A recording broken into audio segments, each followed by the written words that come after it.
Hello out What there is in going on, internet peoples? land.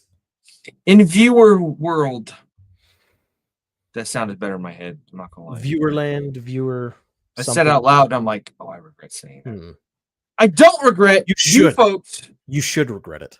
listening or watching or both simultaneously because you're awesome. Thank you, as always, for coming back and checking us out. We are the Battle Bros Podcast. My name is Mac. This is Alamo. The Battle How Bros.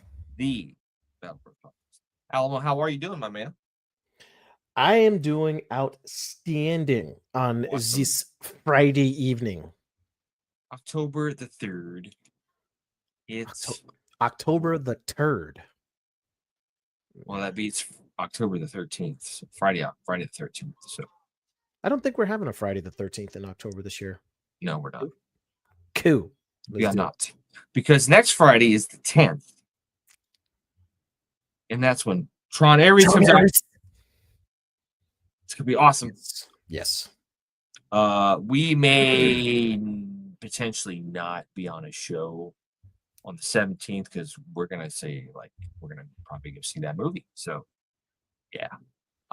Call me a nerd. I'm not necessarily a Disney fan because that's hit or miss sometimes, but I am definitely a Tron franchise fan. So sorry, Tron Legacy is probably one of the best movies visually I've seen in my life. And I will die on that hill. I will die on that hill. So I mean, in my personal opinion, the next best visually speaking, would probably be the Avatar series. Those movies, every single one of them look phenomenal. There's only 2 so far, right? Avatar and then Avatar: The Way of Water, and then Fire and Ash is coming out next year. Yes. No, it's coming out this December. Oh, is it really? Oh, yes, sir. Might check that out on Christmas break. Just saying. Anyway, folks, if you're new to the show, welcome. How the hell are you? Thanks for stopping by. Alamo and I are 2 guys that have known each other for the better part of 20 plus years. We met in high school, and we both ended up going on to serve in the military post 9/11, GWAT generation, as we kind of have called ourselves, so to speak. Whereas Alamo was on active duty and overseas, stationed in Germany for a little while. I was here in the National Guard here in Florida. He deployed to Iraq. I went to Afghanistan. It's kind of like a really messed up way of saying he's country and I'm rock and roll. If you know the reference to the Donny and Marie Osmond songs. Mm-hmm. Anyway, you can go and check out any of our previous episodes of the Battle Bros Podcast. One of several ways. You can go on Spotify. You can go on YouTube. Every single one of our episodes is on YouTube. You can feel free to check those out. We have been doing this show for the better part of 4 years now, right? We started in 2021. It is, yeah. It's 4 years. 4 years total. 4 years plus. And we're on our, this is the 2nd episode of our 6th season. So it's like, so anyway. It's nuts so to think of it, dude. Yeah, it is. It's like, shit goes by fast. It's like my daughter wasn't that old. And then now she's like in middle school. And I'm like, yeah, what the fuck's going on here, man?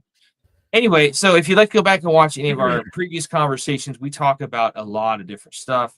I will warn you, the first 5 episodes or so are a little bit cringe. That's when we were trying to find our way. They're super cringe. They're super cringe. They're super cringe. They don't have, as we the were young trying, people say, folks. As the young people say, they don't have the riz that the later episodes have. Okay, I would agree with that. Yeah. They don't have the riz. Yeah. And I want to shoot myself in the foot for saying that kind of ignorant, ridiculous shit because I'm not that young. Well, you know, I've got gray in my beard. I don't need words. I heard an elementary school kid say 6'7" today, and I'm like, I had to look it up, and it was some garbage that come out of a rap song or something, and everybody's like 6'7", 6'7". I'm like, what the fuck does that even mean? Shut up! Like, God, it's crazy. Oh yeah, I still don't know what it means to be completely. I'll tell you after the show. It's not anything that we have to discuss on air or divulge on air. So yeah. But yeah, you can go back and check out our previous episodes on YouTube, on Spotify, anywhere where you can find podcasts or whatnot. We're out there. If you go to our YouTube channel, you can just look, YouTube search the Battle Bros podcast. It'll link you to all of our other social media accounts, and you can also go back and watch any previous episodes. This episode right now The is being socials. broadcast live on YouTube as we speak, as we do every Friday when we have a broadcast that we're doing. So, before we get into the nitty gritty of our episode, we're going to kind of cover some news stuff. If you caught last week's episode, that was our season premiere. We talked about the subject of loss of identity, and that comes in many different forms and at many different times in our lives. You can go back and check that out again by going on Spotify, on Apple Podcasts, on YouTube, whatever your method of delivery of the content is. Feel free to check that out. Before we get into stuff, we have found some news articles for this week. So one of the big news articles, and one of the big news subjects from this week was the Secretary of War, formerly Secretary of Defense, Peter Hegseth, met at the Marine Corps base Quantico with approximately 400 four-star generals and admirals throughout the entire War Department, or Department of Defense, soon to be Department of War, and pretty much had a 45-minute speech talking about how things were going to change in certain respects and others and whatnot. I watched that speech, by the way. Pretty I inspiring. was going to, and I ran out of time, and I caught some of the highlights of it. I was very surprised. What was your take on it? Honestly, in my personal opinion, everything he said needed to be done. Okay. That's my takeaway. Literally everything he said needs to be done. So from this, from last year, starting last year. Gotcha. So a couple of the takeaways I got from it, a couple of things that I remember seeing from some of the bullet points that were on the news and different broadcast news sources. They brought back anybody in combat, they established that anybody in a combat arms MOS was going to have to be able to perform PT at the male standard for 18 to 21 year olds. And it's that's great. If you can't do it, hey, you might need to transfer into a different job. And this is also for the females as well. He goes, I'm not trying to say anything bad about females, but there are some officers and NCOs that can go out there and crush that shit, and all for it. If they can't, great. There's guys that can't do it. So it's we're tired of looking at guys that are fat. We're tired of looking at guys that are not exactly able to do what they're supposed to be doing. And I believe they also reinstituted the fact that anybody in that department from E1 to O10, so lowest ranking enlisted to the highest of generals and admirals and whatnot, will be doing PT tests and height and weight twice a year, which, hey, I'm okay with that kind of stuff. So, as Cartman would say, if you're big boned, just count on possibly not being where you are. Did you say that in an episode of South Park? No, I just felt like throwing that in. Paraphrase it. Okay. Or you just made it up. Yeah. Got it. So a lot of different things were said. Also talked about streamlining some of the generals out there, because there's 400 four-star flag officers in the military right now. And he made an allusion, or he made a comparison, to World War II, where we had 12 point something million people in a uniform, and we had, I think, 15 or 17 four-star flag officers, generals and admirals and that kind of stuff. Something along those lines. So you had one four-star for every X amount of people. Nowadays, we've got one for 1,600. It's there's a lot of damn people. So they're trying to streamline all that kind of junk and whatnot. So, yeah, a lot of things that were kind of noteworthy they mentioned. I didn't get to catch all of them, unfortunately, but you can always go back. There are video clips where you can go back and watch the entire 45-minute speech up there. One of the things, so that reminds me, one of the things I did see where they said, there were some people that were anonymously quoted as saying this could have been sent in an email. And I think the fact that making them show up and listen to the Secretary of War talk in person, kind of says, hey, I'm making the time to address this in person. This isn't just email noteworthy, okay? This is hey, show up, sit down, shut up, and listen. kind of thing. And I think that's like, that kind of shows, that's a good example of leadership. Like, you're going to roll out big policy changes, deliver it in person. But here's how this is going to go. Blah, blah, blah, blah, blah. Boom. Done. Yeah, I agree. I mean, So- yeah, I mean, sure, there are things that could be sent in an email, but I think that's kind of what's honesty. happened the last several years. And it's like, this is a different kind of leadership. So, like, Yeah. I also saw some good videos from Angry Cops and the guys at Unsubscribed Podcast talking about how they're excited because I think basic training's can go back to being where, like, you can get your base tossed. Yeah. You can freaking yell at guys and, all that kind of stuff. It's like, Shark Attack's back, baby. yeah, man. Like, bring that shit back. Absolutely. Oh, no. It's back. Alongside of that, one of the other news stories they had was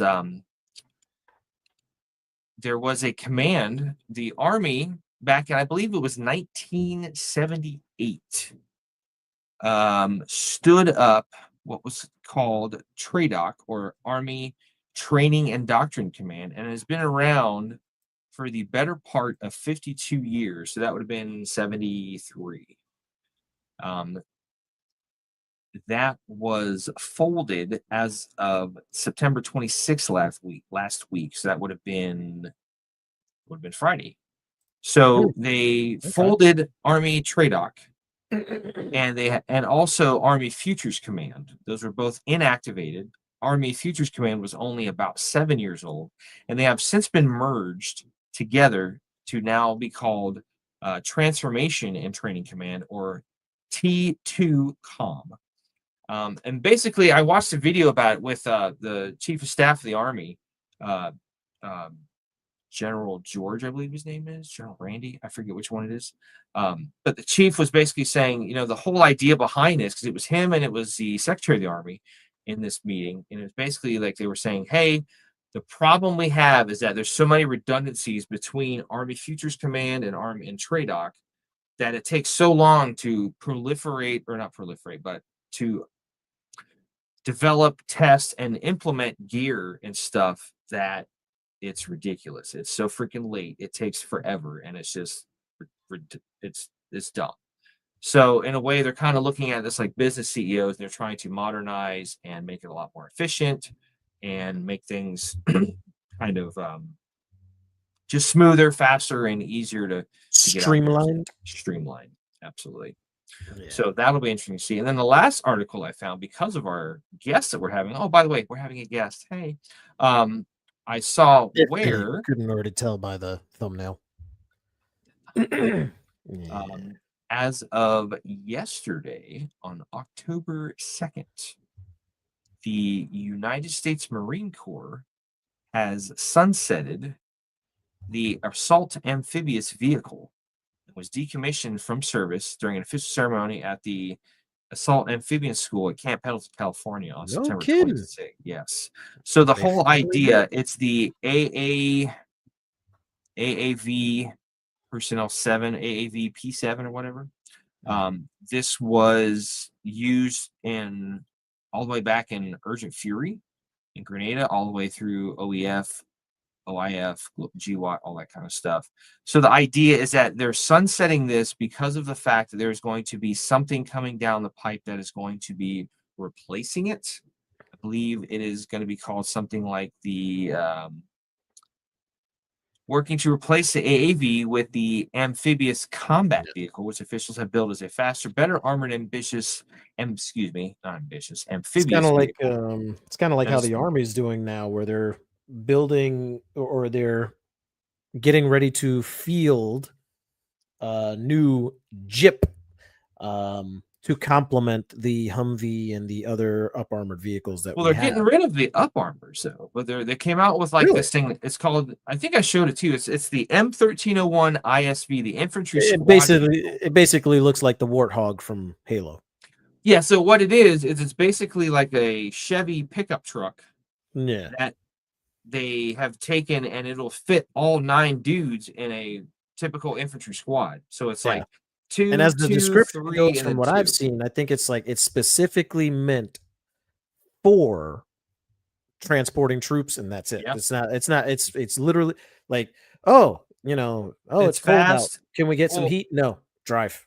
It's fast, but also a good majority, I think and this is a number I'm throwing out here. I don't know, but a good majority of the vehicle, like 60 to 75%, maybe even higher, of the vehicle components are readily available off the shelf. It's not Yep. specific to the military. So, like, hey, if they're having Yep. problems with logistics or something, they can just go to a department store, auto parts Literally. store, and be like, hey, I need to get this Yeah. for a Chevy Colorado or a pickup truck or whatever. An Army mechanic's dream. All the parts are readily available.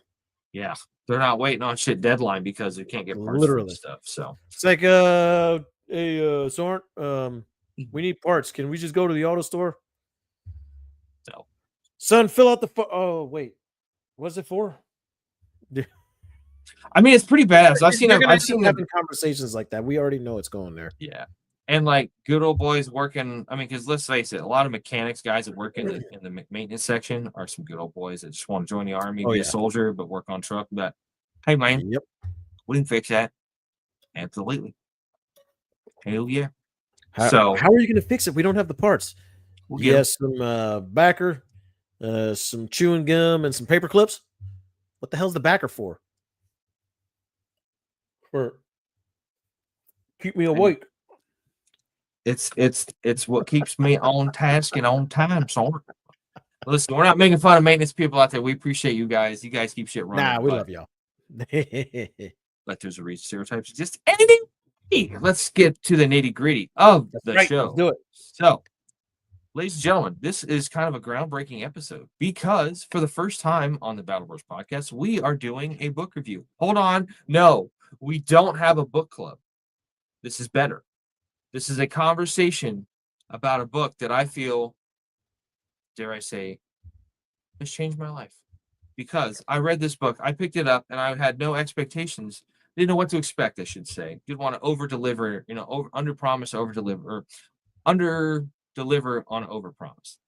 But I read this book, and I was like, wow, this is awesome. And it just so happens that the guy who authored it is not only a friend of ours, he is a guy we've had on the show before. If you can remember way back to like April of 2022, on the very first segment of the veteran interview panel, we had this gentleman on, and he kind of set the tone for what became the VIP segment on our show. Yep. So, ladies and gentlemen, if you would give us a round of applause and welcome back and humbly reintroduce our good friend Brent Lee, who is the author of this book.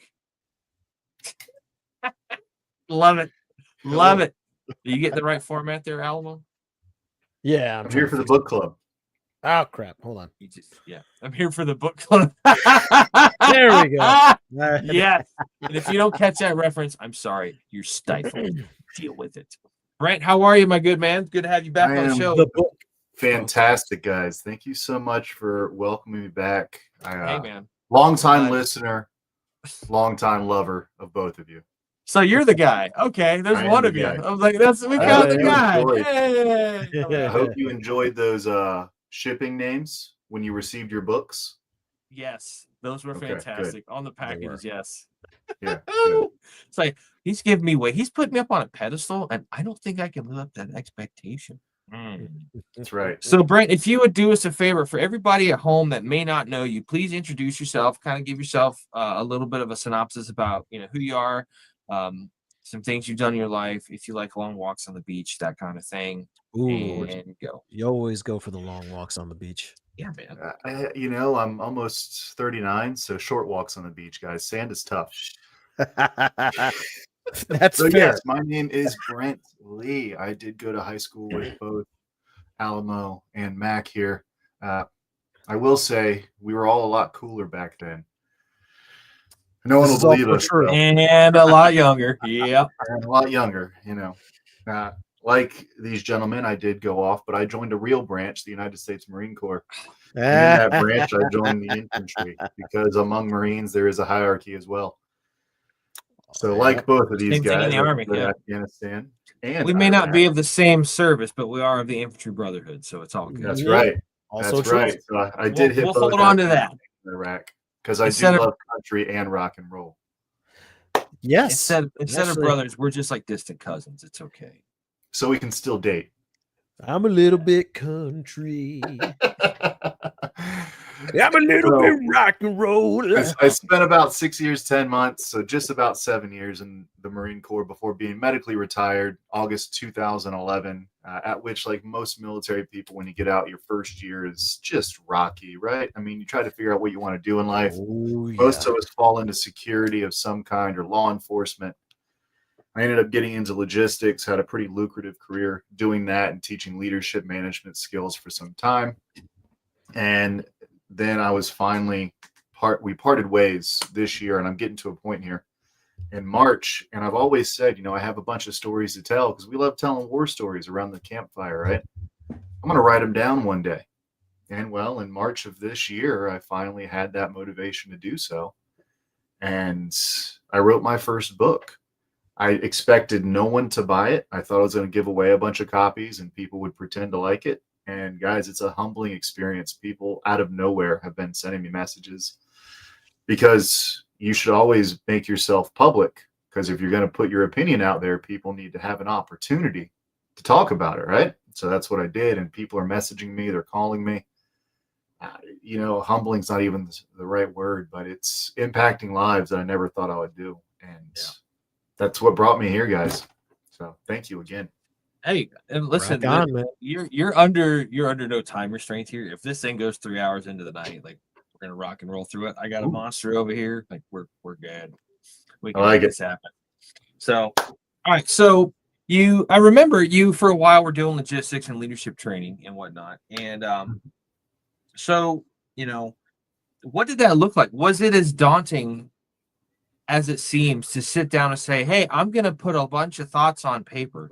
Does that idea seem so foreign and daunting that you're like, holy shit, what did I just signed up to do? What am I trying to do here? Like, because to me, that gives me, I'm just like listening to you say that.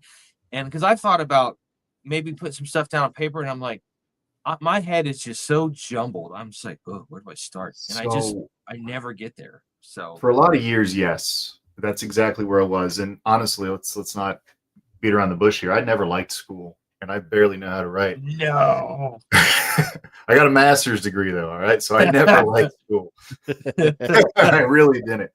And you know, I became part of my can we just pause quickly just to define the duality of that statement? I never liked school, but I have a master's degree. I have never heard of a statement that is just more complex and contradictory at the same time. I don't like being told what to learn. And yet real. My own path. There you go. Yes. There you go. So the public education system was tough for me. You know, like most of you guys, I think both of you, I had multiple sessions of JROTC in high school because I didn't want to do anything else.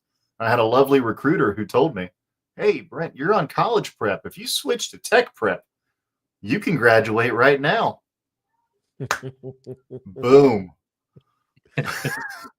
Graduation. Where do I sign?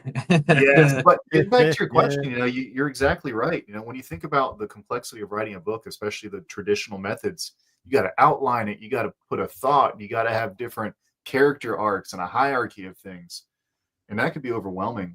And you know, part of my like leadership training and management training, I became an executive director with the John Maxwell Institute. So I have a ton of credentials. I use them from time to time. They're a lot of fun. But more importantly, John Maxwell has written more leadership content than anyone on the planet. Legitimately. Google it. It's true. And it's all Christian based. It's all based in faith. But he said something when one IMC, which is the International Maxwell Conference, and it clicked. You know, everyone will tell you how to write a book, and they write these books telling you how to write a book. And again, the guy who wrote more leadership content than anyone else on this planet, he leaned forward because, you know, it was in Orlando. And he's looking at all of us and he says, you know what you got to do to write a book?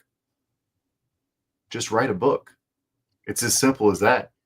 No one can tell you how to do it. Just start writing and it'll put itself together. And looking back, you know, he showed some of his early works. You know, they're trash. It's okay. That's what happens. You write a book and you learn how to do it better. So getting over that hurdle of it's not going to be perfect. Just put your content out there. See what happens. Yeah, that's what I did. I put it together and it started flowing. The structure wasn't, or still isn't, grammatically correct. I was explaining to you guys during the opening session before we went live. I wrote it in a way so it felt like we were having a conversation. And in our speech patterns, you'll notice I pause and I think, I reflect. I've been hitting the head a lot, guys. So that's just exactly how it's going in my mind. And I wanted you to feel like we were having a conversation.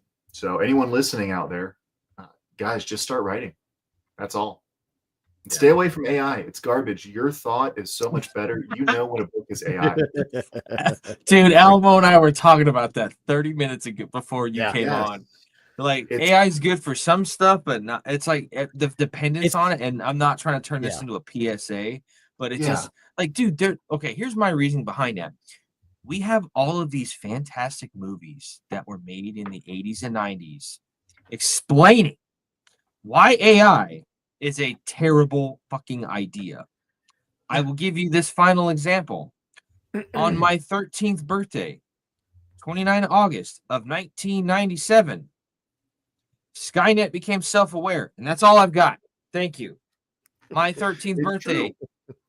Well, more importantly, AI is a great tool, and I'm not telling people to stay away from it because it is a tool, just like a hammer is a tool, right? You got to use the right tool for the right job, but you also have to remember if you use it as a ghostwriter, it's not going to have a soul in the text.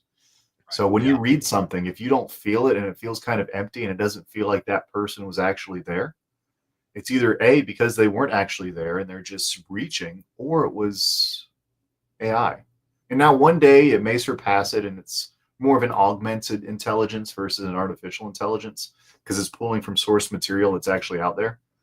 But yeah, use your own thoughts, use your own passion. There's no passion in something that's computer generated right now. Yeah. 100%. I completely agree with that, honestly. And to Mac's point, like, I mean, honestly, like, AI is great for, maybe animations. But when it comes to the written word, nothing's going to hit like someone speaking from their heart. Yes. Nothing's going to hit like that. Yep. So show us that soul, show us that passion, that guilt, that shame. Yeah. And it's like we were talking about before we started the show and stuff. It's like, just the fact of like it's hard for me to sit down and read a book. Like the only I haven't read too many books in the last good portion of my life. It's got to be something I'm really interested in, obviously. So, okay, and the reason you'll understand why I say it like that. Agree. So I'm one of those. What you got, man? Yeah, I said I'm one of those. Yes. Yeah. So it's interesting though because like when I was on leave I came home from Afghanistan. I went back. And I had probably a couple of days where I was just kind of like passing through. I was at Camp Phoenix in Kabul. And so I'm just in this transient tent way off on the backside of the base by myself. I mean, nobody else there. I sat down and I read the Da Vinci Code. And I was just like, I could not put that book down. And the fact that I went home, it's either I went home or I emailed or I called my mom or something. And I was like, I just read this awesome book, Da Vinci Code. It was like 700 pages I read in a day and a half. She goes, damn, you don't read that much. I'm like, I don't read ever. Like, it's got to be something. The last thing I read was like the instruction manual, how to put something together or put it in operation or some crazy shit. So for me to like sit down and read a book, it's got to be something like I'm really, really wanting to engage in. It's got to hook you. Yeah, it's got to like get that bait hook set in the lip and then and just go from there, But again, like we were talking about, the fact of like this was the format of this book was just as intriguing as the book because like you said, you were trying to have it like you were having a naturally organic conversation with somebody. And I definitely got that, that kind of mindset and that feeling from the book reading it, but also just the fact of like, hey, the chapters are a little bit shorter. I don't feel like I have to stop mid-chapter to like go and help make dinner or take the trash out. Like I can get through a chapter in like 5-6 minutes usually, put a bookmark in it, come back later and feel like I'm at a good stopping point to where I'm not trying to read like War and Peace and something. Like I'm going to be reading this until there's a method to the madness too. You figure, it's titled The Reality of PTSD because that's exactly what it is. It's not like the movies of more depicting shell shock and even more moral injury than anything. but it happens in a moment. I mean, you've all felt those symptoms, whether it was the hair on the back of your neck standing up for no reason, you start sweating for no reason, or you just feel empty. You know, it doesn't necessarily have to last all day. It can happen in a moment, and that moment can feel like an eternity. And that's what I was trying to remind people. You're not the only ones going through those spaces, those echoes. You know, there's other people out there. And, you know, depending on the data you look at, you know, Mission 22 says there's 22 veterans a day. The PTSD Foundation, there's actually closer to 44 to 45. Regardless, even if it's just one veteran a day that's killing themselves, or one person a day, I mean, it's heartbreaking. Like, you're not alone. Yeah. Pick up a phone. What's the data show? 8 minutes, an 8-minute conversation can change someone's life. Yeah. So that's why most of these are 5 to 7 minute reads. Sure. Yeah. So you said you started writing this book back in March. So about how long did it take you to get like the main meat and potatoes of the book itself?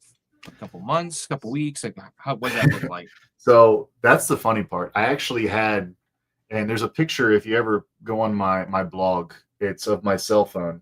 And if you ever zoom in on that cell phone, those are my actual notes, because we've gotten away from the whole notepad and pen, because I always leave them places, right?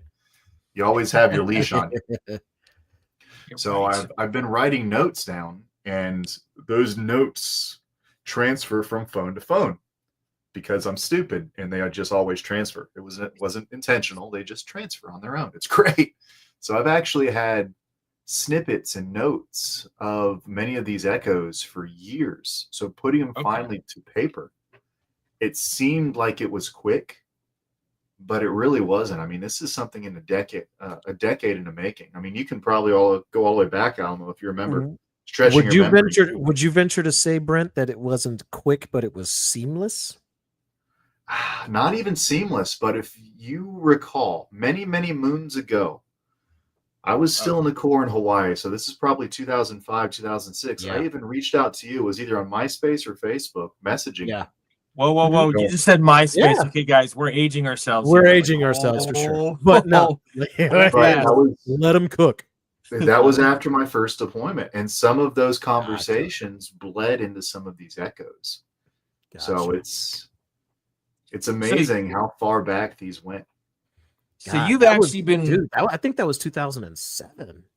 Somewhere in there. It might have been after Iraq. I think it was 2007, because honestly, I deployed to Iraq, I think, like right after that, from what I remember. So technically, you could say you've been writing this book before you said, hey, I'm going to sit down and write a book. Oh, yeah. And we're all writing something in our minds. I mean, how many times have you thought I should write a book, and you put an idea somewhere? It's just not all of us push forward, right? You know, there's a story I love telling people, and it has nothing to do with a book, but it makes you think. So add value. It'll be quick, I promise. So we're going to do some Florida math here, all right, guys? So anyone listening, let's do it. Don't give us the answers. All right. So let me set the scene. There's 5 frogs on a log by a lake, right? Every day there's a bunch of kids who come down and play in the water on this lake. One day, these kids are having a blast. They're splashing, they're hooting, they're hollering, and these frogs get splashed. You know what? The frogs look at each other like, man, that wasn't that bad. They have some little conversation. 3 of them, they make a decision. They're like, you know what? We're going to get into the water. So the 5 frogs, 3 made the decision to get into the water. Now, before I go any further, 5 frogs, 3 made a decision to get into the water. How many frogs are still in the log?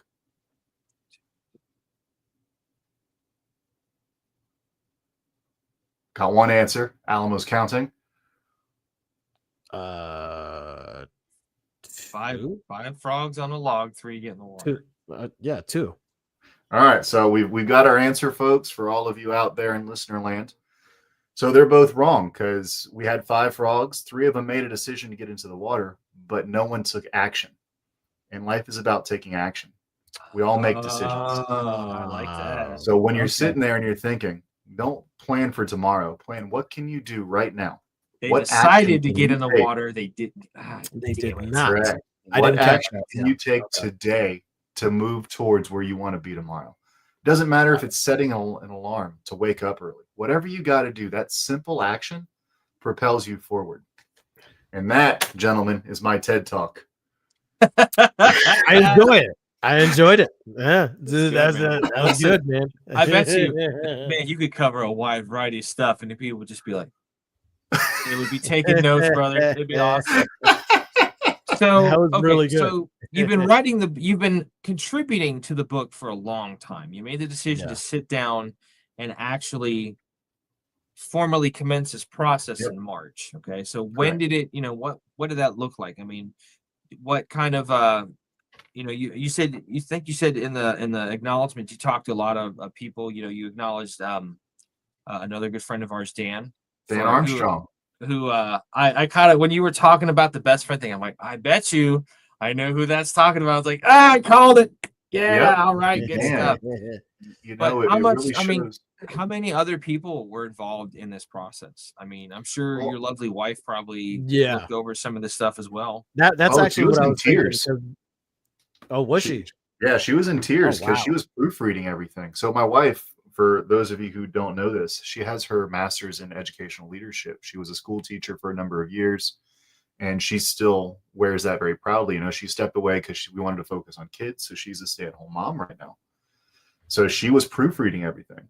So if there's any editing issues, I want to put it out there. It's not my fault. I can't be held responsible for that. That is my wife's fault. These aren't just be aware, right? folks. Just be aware, folks. We're just gonna we'll be sitting here. We'll do something like woo, like fly past his hand. Editing may be an issue, but we will do our best. Yeah, and just so everyone knows, I am not suicidal. So if something happens, please look into her. But yeah, so she proofread everything, and then my mother-in-law, who's also fantastic and very caring, she helped read it as well. So I needed to get people who weren't military minded to read this to see if it was able to connect. Sure. And then Dan, you guys both know him. We've all grown up together, and if you're going to look for someone who's a good middle of the road, kind of military, but also very sensitive, that's Dan. Yeah. So Dan's one of them kindred spirits, man. Like he's one of those, like, you just have no way to describe himself. Oh, he's a great dude. He really is. Like, literally, he's there for you, man. No matter how bad life is going, if you call him at 1 a.m., he will answer it. And I've done it before, and he will make his way to your house and help you out. I've done that with this guy here. So yeah, hey, we're needs fortunate to have the friends, man. That's I think one of my favorite things about your guys' podcast. It's a reminder that you need that social network. You need those people to lean on, and you shouldn't be afraid to talk about that kind of stuff. So yeah, those are my top tier right there. I mean, Dan, my wife, and even my mother-in-law, they had to help collaborate. Now, I didn't take any creative advice. I wanted to keep it very organic. Now, you'll see in like my fiction pieces, the structure changes a bit because it's no longer my thought process. I'm telling a story. So I took some creative advice there. But as far as the Between the Echoes series, and I call it a series because there's another Echoes book coming out, and I'm working on it now, and I might actually, depending on if I want to pull the trigger on it, have a big boy publisher. So we'll see. So there could be big things in Brent's world. I could move out of the trailer park, guys. You never know. No, you have a lovely home, dude. You trust me. Trailer park. Maybe the one in our minds, maybe. Exactly. Hey, stick to your roots, guys. I think we all grew up there. That's hilarious. So you got to rely on your network. Always lean on your friends. And that's exactly what I did for this. Yeah. So you put all the thoughts on paper. Was it as hard? What's that process look like when you're going to a publisher? That's actually a really poignant question, because I think I was actually going to ask, like, was it really difficult to get through to put these thoughts out on paper? I mean, like the whole idea that I can think of is like, obviously you had these things like notated for years, right? Yep. But was it like one of those things where you're just in your mind and you're writing it, and it's like, and you tense up thinking about that one thing? You know what I mean? So yes and no. And just to kind of put pieces together, I don't know if this is going to show up well on the camera, but if you can kind of see, guys, Yes. those are my notes, right? And if any of you cool tech guys can zoom in, you can see, hey, that sounds like chapter 3. It is. So I took those and I pulled all the notes out, just downloaded them and put them into a Word document. Then I had to update the Word document because it was like on Windows 98. Anyways, so pulled it all together, and then you sit back and you think, what is the theme of this passage? What is the theme of this moment? Because you don't have a before the echo or an after the echo when you're writing your thought, right? You just have the moment. And then I would expand on that moment. And originally it was just a book of what I referred to as echoes, a book of moments, right? And reading it, I realized after that, because it was really short when I did that, how would someone who's never experienced this know how I got there? So that's when I started the before the echo, to give them a ground to stand on. Hey, okay, prepare yourself. This is where you are. You know, you're standing, you're facing a sunset, you know, due east on a Monday morning, whatever the case may be, right? So they can really get themselves in that headspace. And then I sat back again and I was like, wow, people are going to think I'm suicidal. So I have to deal with the aftermath. And without being too creative, I was like, you know what? I have a before the moment and an after the moment. I'm going to refer to these as echoes. Now I'm going to put the after piece in there. And some of the ones that are heavier, I even put a reflection in. Like the last chapter, this is Judas. Yes. That one has weighed on me for probably 20 years. So, yeah, that's how long that one's been wrestling in the mind. Wow. But honestly, at that point, this might all sound super complex, and some author out there is probably sitting there thinking, Brent, that is not how you write a book. And you're right, guys. It's not how you write a book. You should do it strategically. You should have it planned. You should have a character arc. You should have an idea of where you're going. But at the same time, it's how you wrote your book. So exactly. That's how I wrote my book. And again, in the words of Mr. John Maxwell, just start writing. Yeah. Get it out there. And then if people start understanding it, you have something. So, as far as publishers go. Yes, I was going to actually not get back promoting to any one publisher or the other. I chose the publisher that I went with, which is Amazon Kindle Direct. Kindle Direct. Why did I choose it? There's a lot of good ones out there for self-publishing. If you're going to go the official publisher route, hey, by all means, there's a lot of stuff you have to do. It's a simple Google search. You'll see the setup. You got to find your agent that's going to pitch your work for you. It's just a very long process. Yeah. I got into this wanting to share a thought. It was never about making money off of it. So I was like, I'm going to do this on my own. They're my thoughts. I'm going to maintain my creative rights. I'm going to do it all on my own. So Amazon makes it very easy. You have to go through. They have some form of an AI scrubber as well, which I thought is fantastic. So if you use any kind of AI software, you have to disclose it. Then they push it through their scrubbers. If you do use it, it's fine. It just goes into a different category, and I think there's different royalties set up. Don't quote me. Read the terms and conditions, guys.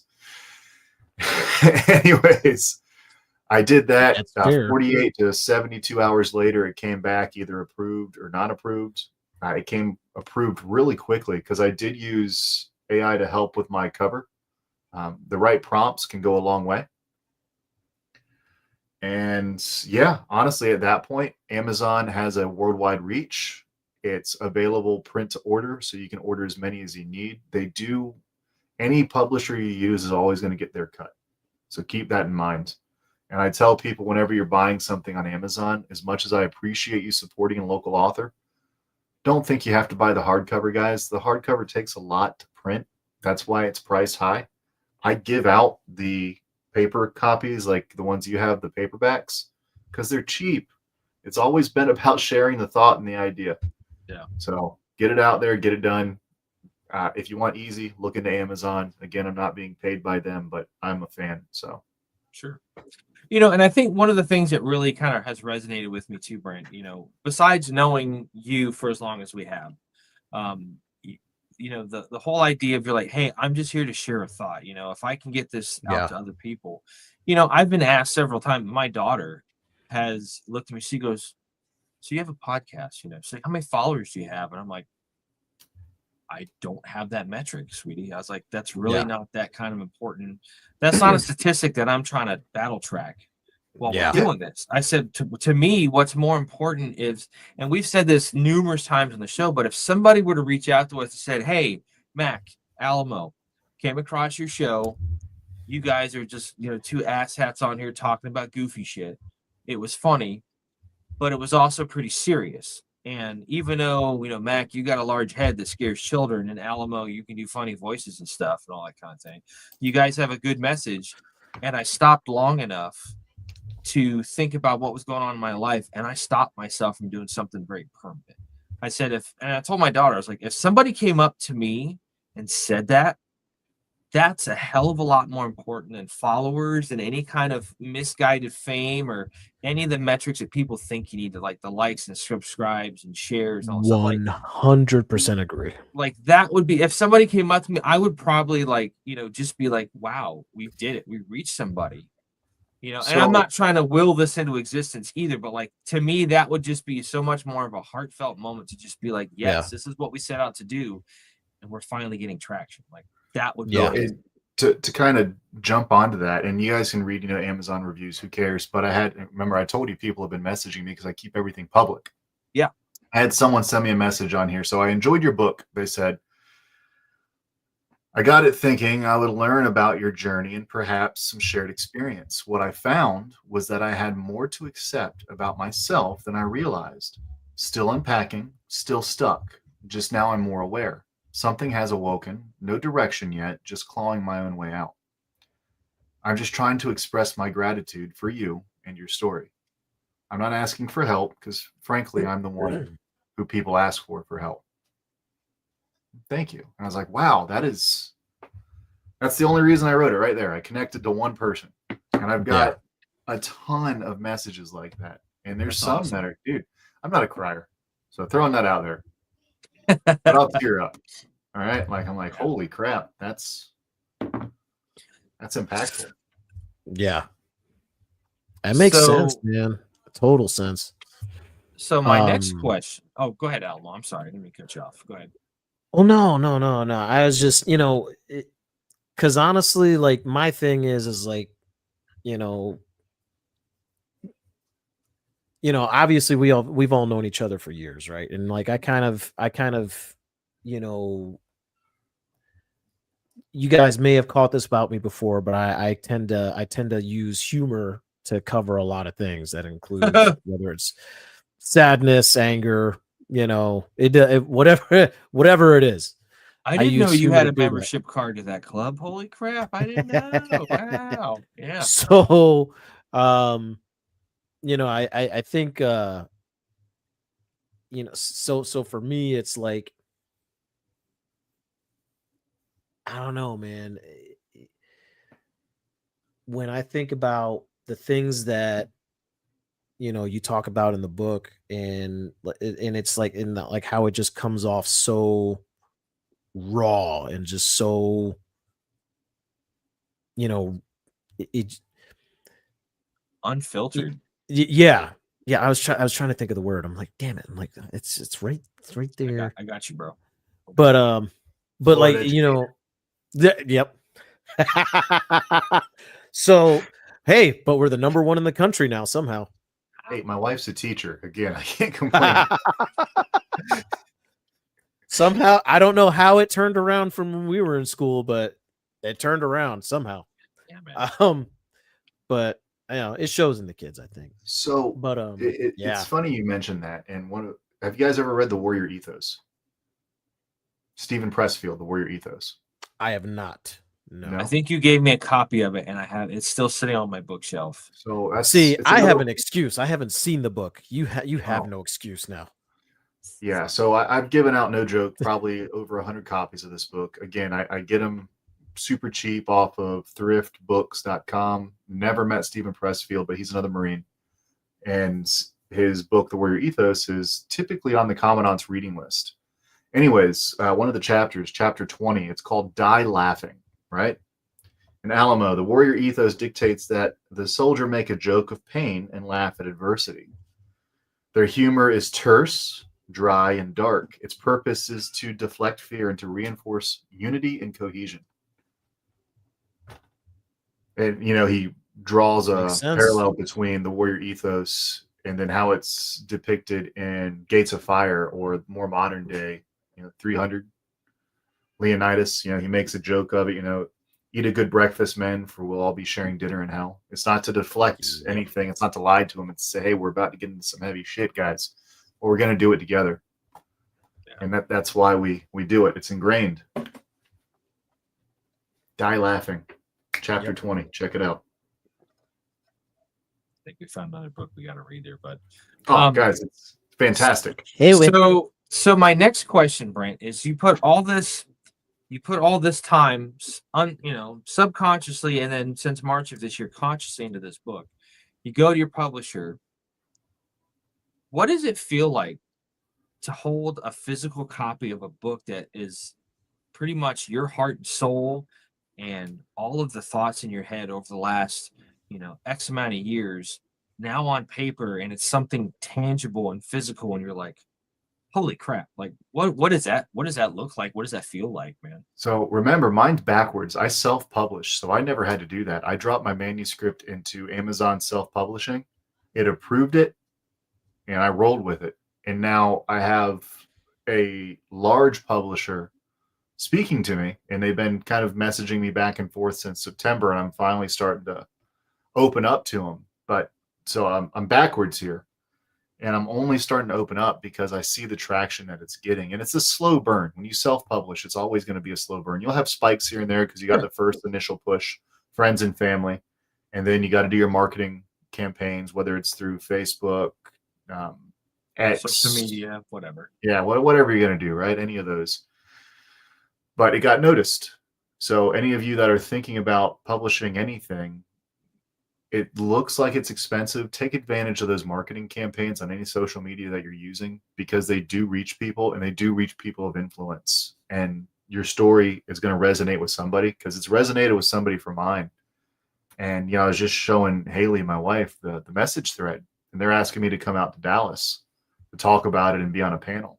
So we'll see how that goes. But awesome. Yeah, no, it's fantastic from an accomplishment standpoint, and it's heartbreaking from another standpoint, because so many people resonate with those moments. Yeah. So, I mean, I can remember when we first started doing this podcast. It's like, you Google search us on YouTube. It took a while to find us. We had to scroll through a lot of other stuff that might have sounded similar and thing. But now it's like, you go and we have stuff like it's kind of like you said, it's very humbling, and it's also very it's kind of awesome. It's like we have content on the internet that's going to be around forever.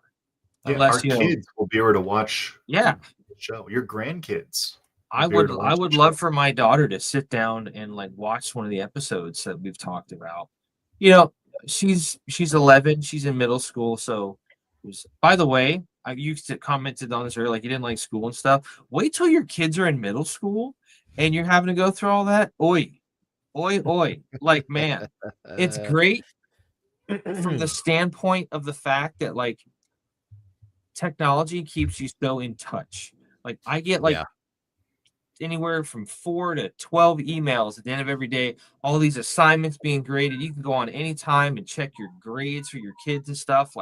I just went back to working with a kid that I was working with before, and they're in a kindergarten class, and the technology that they have in schools nowadays is ridiculous. It is crazy, man. I've already been banned from any future parent-teacher conferences, because my wife has caught me reading the Tuttle Twins series to our children. Taxation is theft. We don't ever see Mr. Lee. Yeah, no, he's not. Dude, no. I'm just glad they brought back civics. I'm just so glad they brought back civics finally. But I mean, to the point of what Mac is talking about, where dude, my kid brings home a laptop, for God's sake. He brings home a laptop, and this is no BS. like 70% of the kids' work gets done through the laptop. Yeah. Literally 70% of the kids' work gets done through that laptop. Only like tests and quizzes are usually done by like paper.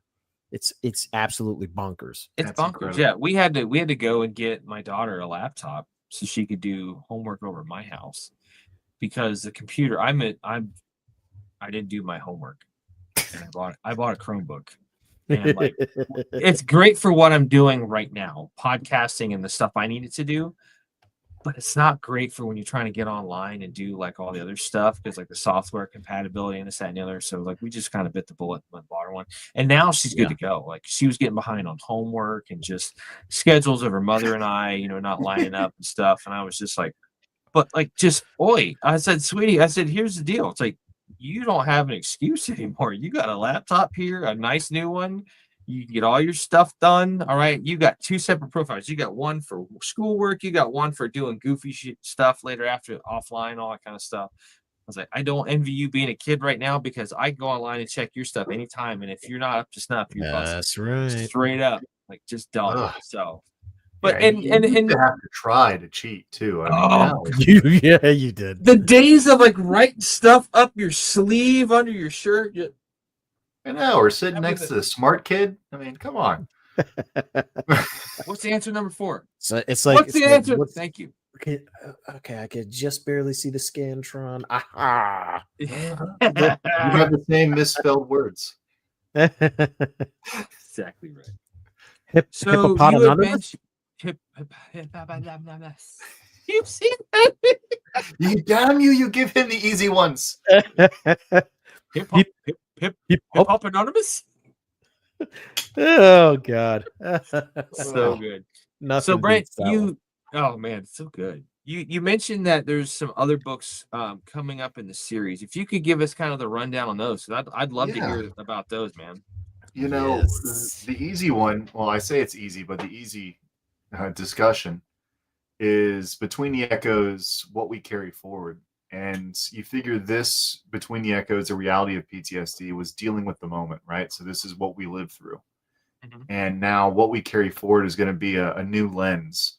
So how do we take these moments that have been ingrained in us? Because there's no cure for PTSD, right? I mean, it's just something you live with, you learn to unpack, and you move forward with it.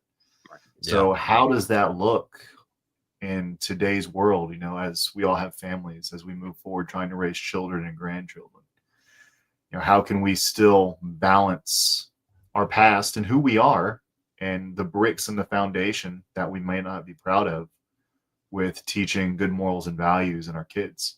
So that's what that is starting to address. And let me tell you, that's a really hard angle to have. I've been working on that one for a while. I've had to take a break here and there because it's mentally taxing. I mean, some of these, I mean, you get into them. I mean, you've read it. It takes a toll. The heavier chapters, you know, if I won't sleep, I'll sweat. I keep my VA appointments scheduled. Not only do I go to the VA still because it's tough to get in once you're out. But, you know, that's where my psychiatrist is through. So I see him once a month. I also go there for peer support groups every Monday at 10, just to have another social network. And then I do a virtual warrior group through the PTSD Foundation on Wednesday night and the first and third Saturday as well. So always leaning on that network, especially as I try to navigate some of these areas we don't necessarily like to revisit, you know? So that's the deep one. Now the lighthearted stuff, you know, the fiction stuff, which, you know, before I get into fiction, I also did a workbook. So any of you guys that are curious in the workbook, it looks the same. It's within the same world, except it says workbook. It's a little heftier. It's also got a higher price tag. Why? Because they charge per page, guys. I promise you that's the only reason. I think I make $1 per copy. But if you come see me at the Scarecrow Festival in Dade City on October 11th, I'll have a box of them, and you can get them a lot cheaper. Anyways, I'll be there all day. But the workbook, you can use it as you can use it as a facilitator guide or as an individual workbook. So if you're wanting to lead small groups, Bible study groups, it's all in there. There's biblical references. If maybe you're not there yet in faith, maybe you don't have a faith, that's fine. Just skip that page. There's also practical applications to it. And I say practical, I mean, then someone out there is saying, Brent, science is born of the church. This is not the place for that debate, guys. Just know I've given you avenues. I tried to make it open to everybody, regardless of where that faith or lack of faith may be. Yeah. There's also reader check-ins. So if you want to lead the group or just be the group, it's there. Now, the fun one. To kind of circle back around, if I could just interject real quick, to kind of circle back around, I can understand why what you said just now a few minutes ago was so important. It's like writing a book is taxing. I mean, number one, you're revisiting all this stuff and putting it into written form to reach as many people as possible. But just the workbook, like I tried to make this, to be able to reach as many people as possible and this, that, and the other. So that's got to take a lot of time and effort just to do that. So especially when you're trying to keep it neutral. I mean, you figure as a society, the mainstream media, whoever you want to blame, tries to show we're so different, right? In reality, when you start looking at what's important to people, we're pretty similar. I mean, it's just we all have these different polarized views and we think they matter. Anyways, so I've tried to tailor that to open up to anybody, regardless of what you may feel about any political party, any faith-based structure. It's all very generic. Now, there is an underlying Christian theme, but that's my faith. That's what I follow. So it's always going to be there. And I hope that maybe, reading some of it brings you to my faith, because if you have a faith and you don't truly believe it, it's kind of not a faith anymore, right? It's just a club. Yeah. So I truly want you to come and, hey, meet Jesus, be part of this whole thing. But if not, that's cool too, guys. It's here, and I hope it just helps you get through the darkness another day. Yeah. So it's there. It's for you. It's a good time. On that subject, I think, honestly, even though, I mean, the world is very secular right now, I think secularism is something that's actually in a lot of ways, in some parts of the country, is kind of starting to go the way of the dinosaur, and people are beginning to kind of turn away from secularism and turn to faith, because there is such a strong, secular influence that it's almost as if it's been pushing people away. Mm-hmm. And these are just observations that I'm making. I'm not trying to say anything. I'm not trying to say anything either which way, in terms of because obviously I like you, I share the faith of, I share my faith in Jesus Christ, obviously. Mm-hmm. But I definitely do, at least from the observations that I've made, I've seen that secularism is kind of starting to get pushed to the side for people choosing to go the route of faith, only because, I mean, the way I see it is, when you don't believe in anything, it's very hard for you to believe in yourself and to believe in others. Well, definitely 100% agree with that. And I think that's the biggest problem that why people right now struggle with, what's the word? Having the ability to agree to disagree with each other and see things as so polarized. You know what I'm saying?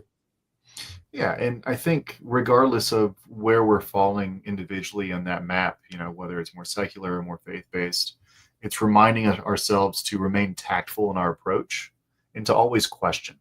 Not belligerently question, but tactfully question, especially when you're pursuing something like Christianity or whatever faith you may want to pursue. Question it. And if it doesn't hold up, take a step back. I know there's someone sitting there out there, well, Brent, that's the whole point of faith. You have to take a leap. Yes, but like for me, you guys know I did a Holy Land trip. I spent just under 3 weeks exploring the Holy Land. It was fantastic, questioning things tactfully. Like, why should I believe? If you can't ask those questions, then I'm probably in the wrong room. But pursue it. passionately, if you're making a commitment like that, regardless of where it's at, be sure you feel it in your heart, not just because it's popular and not just because someone on the TV told you to do so. So, And it's funny you say that too, because like there's so much information out there, and whether it, and it's like I was showing a news article to my daughter yesterday, and it's regarding a friend of mine, and I will not get into the particulars on here just because it's kind of a thing. But she knows this person, and I had her watch it, and I was just like, so what did you take away from all this? And she kind of gave me her opinions about this, and I was like, so they also, the reporter was giving some information about this person's military services, that and the other, and they kind of made a little bit of a leap there. And I was like, you see, you got to understand, sweetie, like even the news people don't get it 100% right all the time. So you got to like do your research, figure out Facts. what the right information is. And especially for something like this, if you're going to formulate an opinion, in this case, formulate what the foundation of your faith and the basis of your faith is. Like, you need to be able to talk about this stuff and have enough information to go, okay, and have a conversation about it. And it's to the point where, for a lot of years, in the last few years recently, it's very, very polarizing. It's like, it's just one of those things where like you just can't bring up without getting in a conversation. So I commend you guys both for being able to talk about it in a way that's not, like some of these people that claim that they're, Christians or whatnot. And I'm not calling anybody out. I'm just speaking generalities, but like, for the fact of, you guys can talk about this in a way where it's like you're very open about it, you can discuss it, but it's not like, oh, you don't believe what I believe, you're wrong, like that kind of stuff. And I think what you were talking about, Brent, is right, hitting the nail right on the head. It's like, question it, because if you can't 100%, get behind the teachings of that faith, and like maybe that's not the right one for you. There's other stuff out there. I mean, hell, Brian was telling me there was like 30,000 different sects of religion or whatnot, like different variations of this, that. You can take this religion and it's got so many splinters off in so many different ways, that there's 30,000 different variations of religion in the country. It's just like, holy crap. You see all those variations, look for it, see what's standing out, what's consistent. And a true faith and that figure that we refer to as God will guide you. Like, truly sit back and ask. And if it's truly just a void and you're completely random and nothing, for one, that's for me depressing, because I have to feel like there's a purpose to life. Yeah. Random reaction like that just doesn't work for me, especially when you start looking at like the moral fabric of society. It's held on because of faith. We have faith that you and I will follow that socially, that the ethics of that society, the morality of it, right? And again, it's a nice topic we could get into on a whole other episode. But tactfully question, I mean, my background that you guys were talking about earlier, that is a boat on the Sea of Galilee. And one of the chapters in the book, I talk about it, Not My Flag to Raise. And it was a real moment, by the way. I sat there and I was thinking about, wow, these are the waters where Jesus walked on water. This is where Peter sank. And think about that. How often have we started off so strong in whatever faith we had, and the world kind of distracted us and we started to drown?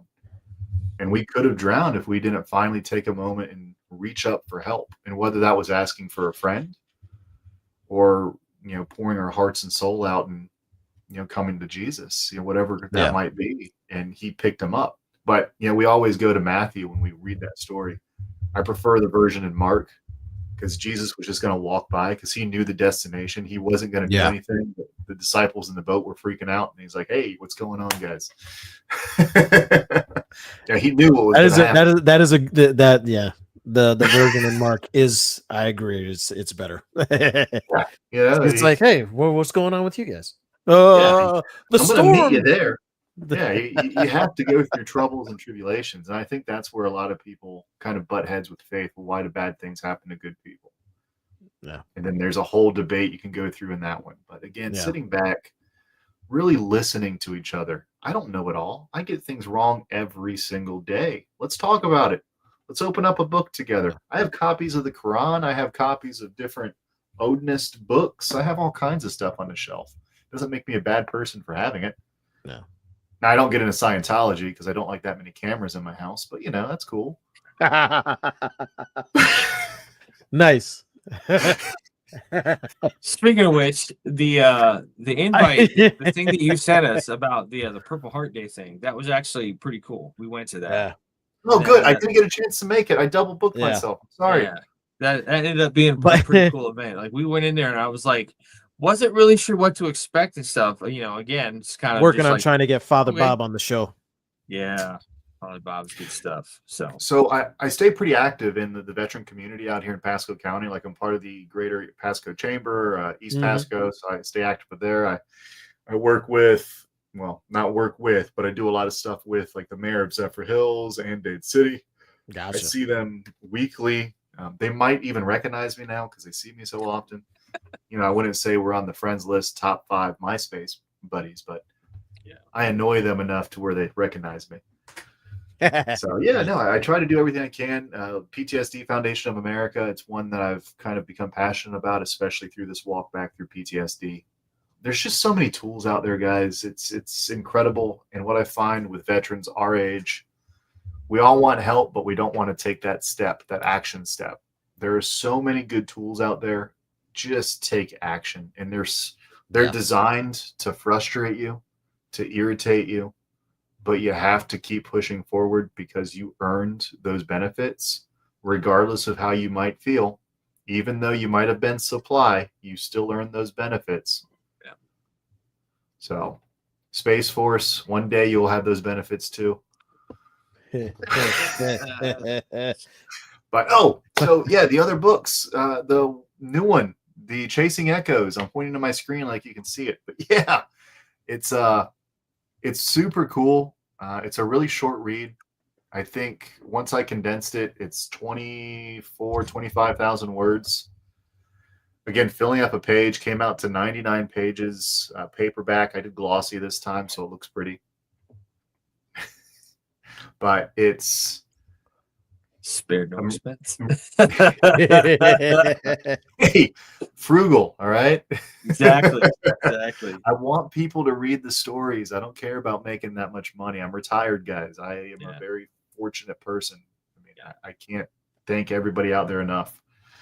But so it's following a Marine Corps veteran who struggles with the civilian life after getting out, and they fall back into not back into, but they fall into the world of subcontracting. We all know about contractors because every other veteran writes stories about contractor work, right? I mean, that's what we do. We write about contracting and going off and saving the world. Like, what's his name? Tom Cruise. That isn't this. This is like your third string all-stars. A lot of the stories are rooted in reality. So you'll read some of them and you're like, wow, this sounds like he was there. A lot of times I was, guys. Like, I'm not going to pick and choose. You'll read it yourselves and kind of determine. But he goes through this and he finds out that while pursuing this gives him a monetary gain. So he's getting money for it. And he's putting his family in a better financial situation. He's sacrificing what he fought so hard. Because you figure we get to a point in our military careers where we just want that family. We want what we're working and sacrificing for. And what happens when we get it? Man, I miss the guys, right? Man, I wish I was back in Iraq. Who says that if they've been to Iraq? You don't want to go back there. You miss the moment. Yeah. And that's a very true statement, dude. It's hard to say, it's hard to say that to people that just don't have any idea or inkling of what that like. Like, I don't miss Afghanistan. I mean, I miss some parts of the country that were very beautiful and like being around a whole different culture that's been around for eons and eons and stuff. I don't since the times of Alexander, dude. Yeah, exactly. Yeah, I mean, Cyrus. They never found his body. He's hidden somewhere in the valleys. Who would you say again? Alexander's father, Cyrus. Right. Okay. Yeah. You said they didn't find his body. I immediately went to Jimmy Hoffa. I don't know why. Yeah, Jimmy Hoffa too. He's over there. I saw him. And DB Cooper. Cooper. Let's not forget him. Yeah. No, DB Cooper was actually a Norse demigod. Ah, yeah, you're right. He was a Norse spoilers. demigod. Yeah. Gotcha. But yeah, I mean, it's like for the people that just don't understand, it's like you may not miss the BS, you may not miss the politics of everything, especially towards the end. You know how everything came crashing down in 2021 when everything closed out. We'll leave that alone. But it's like there's a part of that where it's like you do kind of miss just in a manner of speaking, you just kind of miss the moment of just being there with the guys. Yeah. You had purpose, you had drive, you had mission, and all. It's like all the simple things you wanted for. Everything was pretty clear, black and white. It's like that's why a lot of guys are like, yeah, I kind of miss that because you come back home and everything is just convoluted and confusing and congested and just all over. And the when you're place. in that same operational tempo, you don't have to deal with Yeah. the reality of the situation. You figure we didn't have PTSD in the military. I mean, we had some symptoms because some of us were functioning alcoholics. We had anger issues, but we settled that in sand pits or McMat pits. Yeah, that was there. But now you remove yourself from that operational tempo, regardless if it was military or not, that high pace, and you're the weird one because you're no longer in that social norm, the acceptable demeanor that you're supposed to have. So we miss kind of being our normal, you know? Yeah. Our sense of normal. That's such a good way to put that. You know what's funny is like going to the book, there is a part where you actually kind of touch on this, and it hit me like a ton of bricks because this was something that like I did the exact same thing when I got out. And gonorrhea? Yeah, that. So can't ever keep it too heavy-handed. Yeah, folks. You gotta break it up with the occasional. You gotta break it up with it. So STD joke. Going to the book, right? It says it felt like the natural progression: stay sharp, serve with purpose, protect and uphold something bigger than myself. And this is the part where you were talking about, like, you know, going into law enforcement and, you know, trying to put out applications and things like that. And yeah, dude, honestly, I fell into that trap. I really did. I fell into that trap. I did eventually get on with an agency. I got let go from said agency because honestly, apparently to them, I was not aggressive enough. The way I saw it, and I look back at it now, right? Like I think to myself, I'm like, And when I really put my thoughts to my brain, like I just didn't want to look like the bad guy in the community's eyes, is really what it came down to. You know what I mean? And it seemed like, especially with the way law enforcement has been seen over the years, especially over the last like 10, 15 years, they've been literally plastered as being the bad guys for a long time, right? And that's not to say there's not bad eggs. Of course there are. Bad eggs exist in every profession. But a lot of why I wanted to join law enforcement came from the idea that I wanted a sense of belonging. I wanted that feeling of being back with the guys.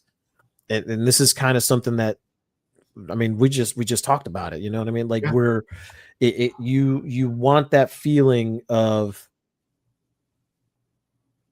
being that camaraderie. You matter. Exactly right. You're serving your community. You're doing something that's bigger than yourself to make sure that you're protecting others and protecting your community. And in a lot of ways, you're protecting your family by doing you know, a law enforcement job, right? You know, the mission didn't change, just the uniform, right? Kind of that kind of thing. And I just I just thought that spoke to me specifically because that was a hard part of my life specifically. And you know, I think back to it now, and you know, for me, it was a painful moment in my life because I had wanted to get into that freaking profession for so long. Then I got into it. Took me at least 14 tries, right?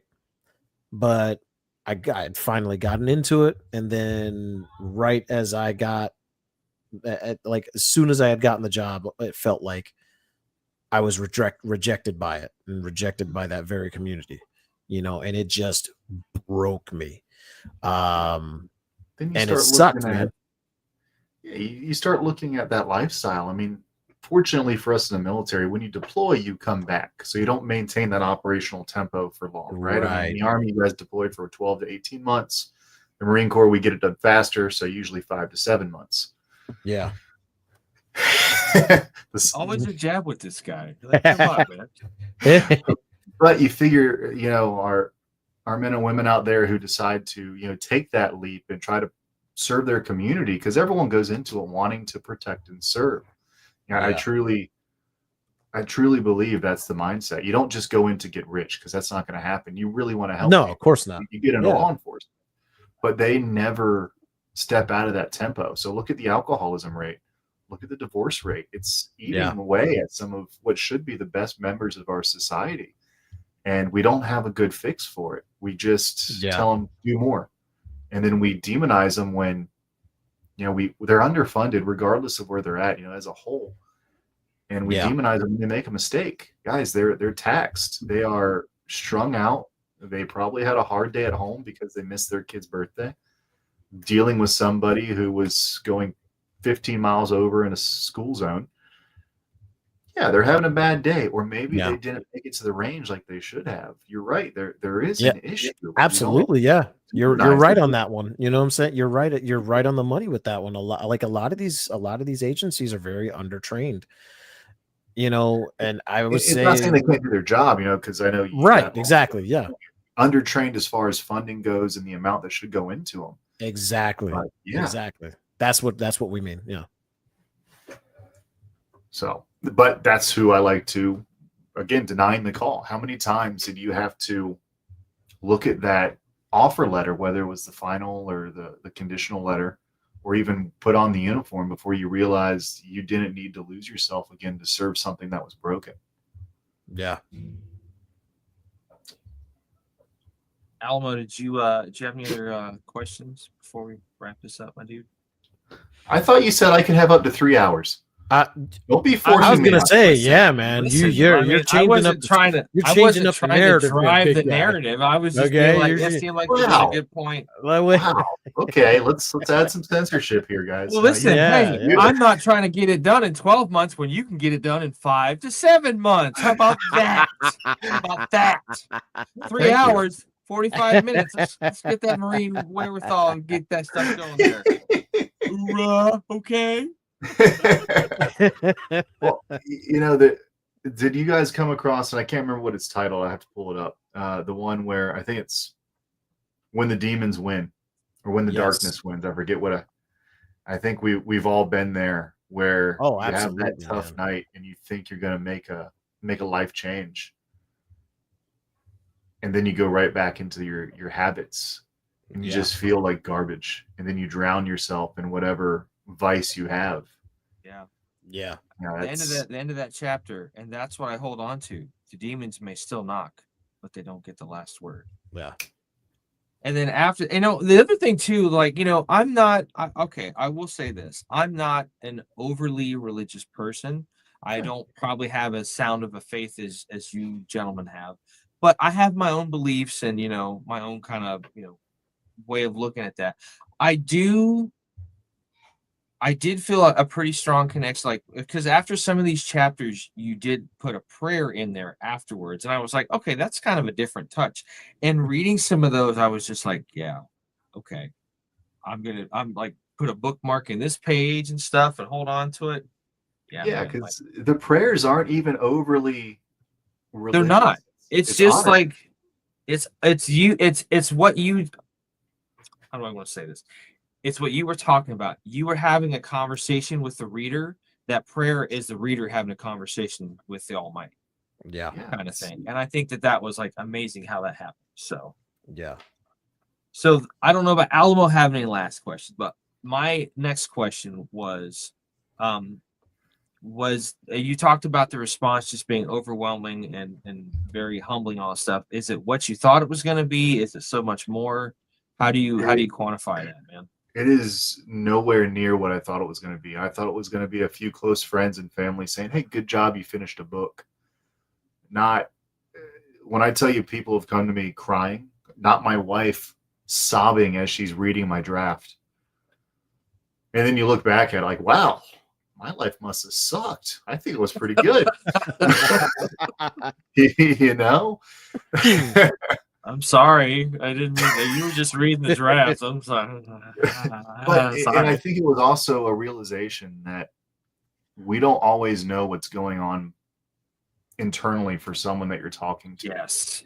You don't know what they're carrying. And, you know, I referred to a lot of it as darkness and demons because it's very easy imagery to put in play, right? I didn't want to get too crazy. So you're trying to imagine, what is this actually? No. I wanted it to be something you can connect with pretty easily. But you don't know how close someone is to calling it quits. So when you see somebody, go. You don't have to give them $20. Just say, hey, thank you. I don't know what you're doing today, but hey, I appreciate you. You know, people think I'm joking, but even if it's joking, you get a smile out of somebody. That smile might have just got them safe for now. Yeah. I mean, any of you have taken any of the assist training out there or some kind of motivational interventionist courses? I mean, you don't have to worry about staying with them forever. You're just getting them safe for now, getting them to the next moment of joy, the next moment of clarity or happiness. And that's something I like to do on my own, not because I feel like I need to, but just I like to make people smile and laugh. And like I'll sit there and have a moment where I've got a clerk in a gas station ringing me out for some shit, and like I'll just try to crack a joke or something, get them to smile. Like, dude, it doesn't cost a damn thing, and you never know the impact that's going to have on somebody. It's insane. You know? Yeah, even if they say this sucks, I'm almost out of here. Well, hey, you know what? Thank you for enduring and being here today. I appreciate it. Yeah, it's crazy. Yeah, it really is. Who would have thought? Yeah. My last question, and this is going to be a little bit premature, but would you be willing to come back to talk about your next book when it gets out? Oh, you guys can have me back to talk about anything. Yeah, I love chatting with you guys. I really think it's a great opportunity. Awesome. I would encourage anyone who's in the Pasco County area, like I said, October 11th of 2025, because I know this is going to be archived. So one day you're going to be reviewing these. That's Saturday next, folks, because tomorrow is October 4th. This will be next weekend, Saturday. You're going to be where now? I'm going to be at the Scarecrow Festival in Dade City, Florida. So we're going to be selling some books. I'll be there to sign them, to talk about them. I also just started a blog, and I've been getting some pretty cool comments. 3 days, and I have like 30 comments on my blog posts. I'm getting at least 1 to 2 of them out a week, and I'm going to start a series called Behind the Echo. Nice. There's already, I think, 2 of them out there, and it really just gives you insight into what was going on and what kind of brought me to it. You know, I referenced the boat behind me on the Sea of Galilee. That kind of gives you some more insight into what I was thinking when I put that together.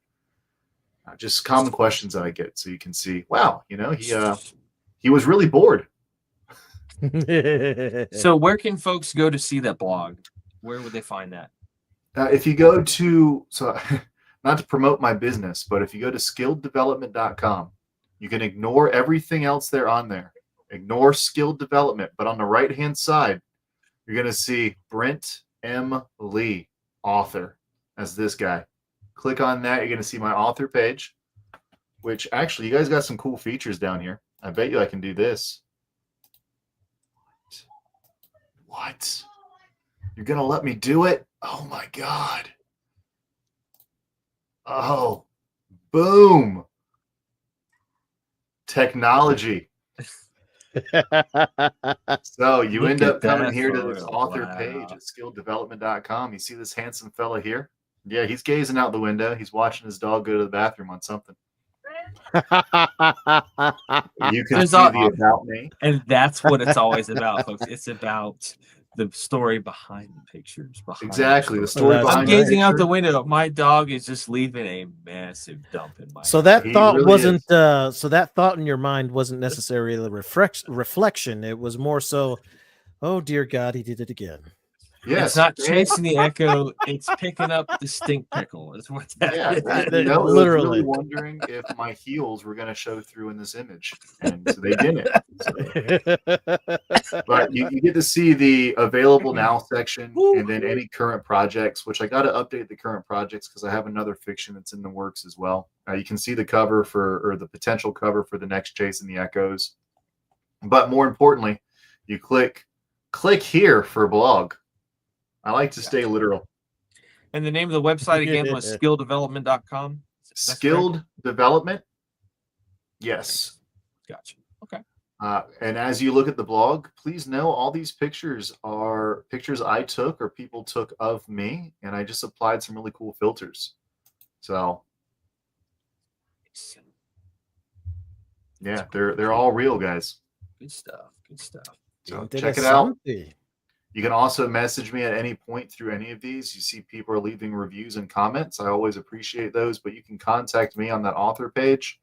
It comes directly to my cell phone because I have it linked up with the email, my contact, brent.lee@skilleddevelopment.com, and you can see my upcoming events.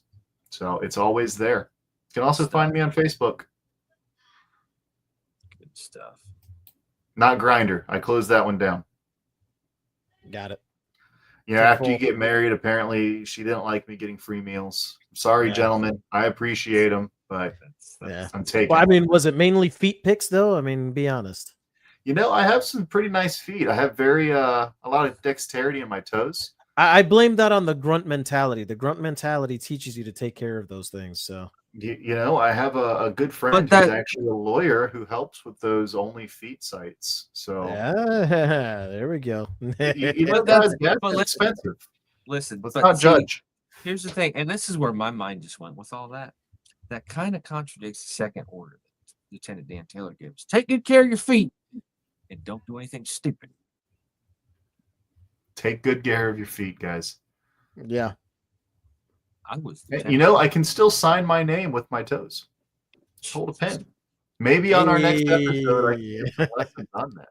Please, to the people out there that might go and see Mr. Lee at the Scarecrow Festival in Dade City, somebody get the damn picture of him signing a book copy with his foot. I want that shit framed on my wall. And then I'm gonna have him sign that picture with his foot, and it's gonna be awesome. It's gonna be like so meta. Holy crap! We'll do high fives with feet. But nice. that's the COVID high five, man. It's just like the toe taps and stuff. Man. No. The COVID high five was like in Demolition Man. Salutations. It's so funny how true that movie came out to be. Oh my God! Yes. If you have a photo of me signing a book with my feet that I signed with my feet, is that now kind of like Inception, like Footception? Yeah, I would agree. That's what I'm talking about. I would agree. That is Footception. That's such a great movie too. Mind bending. Yes, indeed. Well, guys, again, thank you so much. I'm glad you enjoyed the book. Yes, I would love to come back in the future if your viewers want it. I'm always they open have no for say. That's up to us. No offense, viewers, listeners, but we're gonna have to be prepared. Hey, there's the man again trying to put us down as I'm trying to bring you information. Know that Alamo and I are big advocates for your freedom. Yes.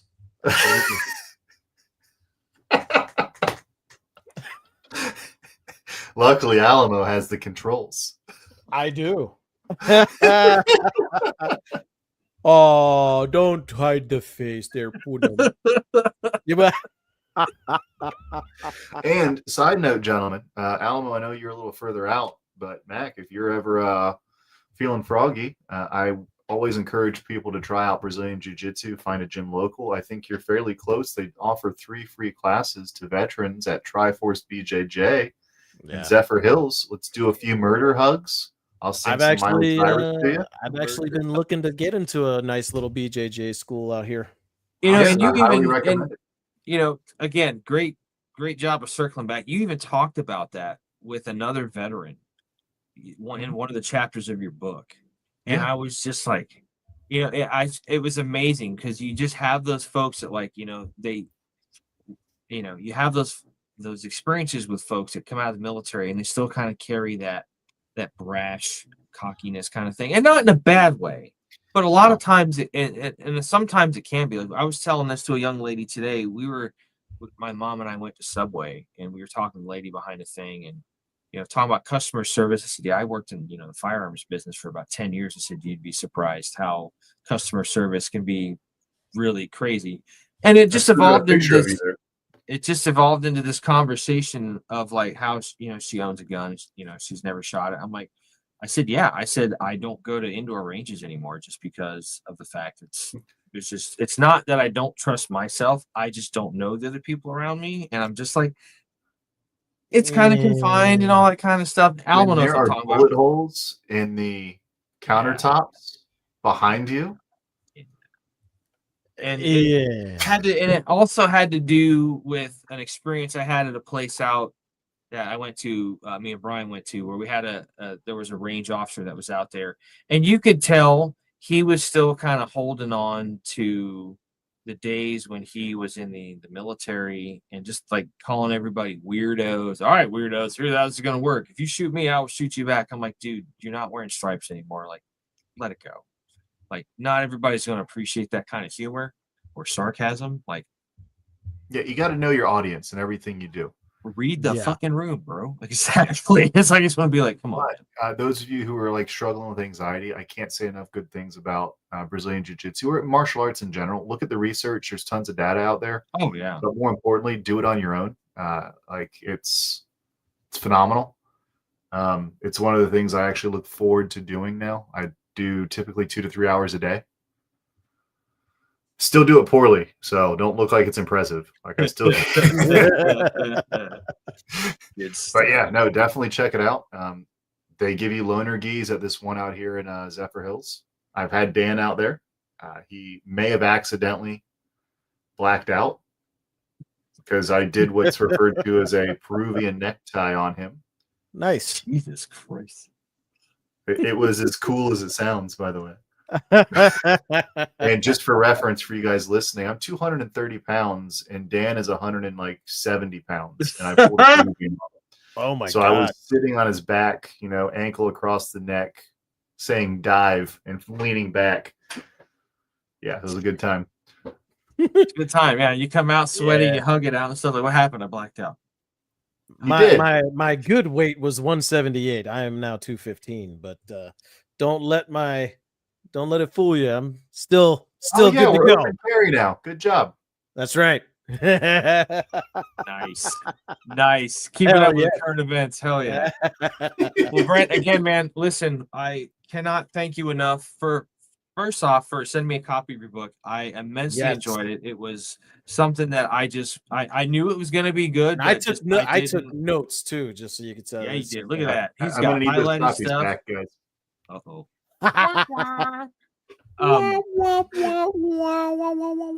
Or as my daughter, I call my daughter, sometimes I call her game over. She goes like one of the old school arcade games. I'm like, hey, game over, and she'll make that noise and it cracks me up all the time.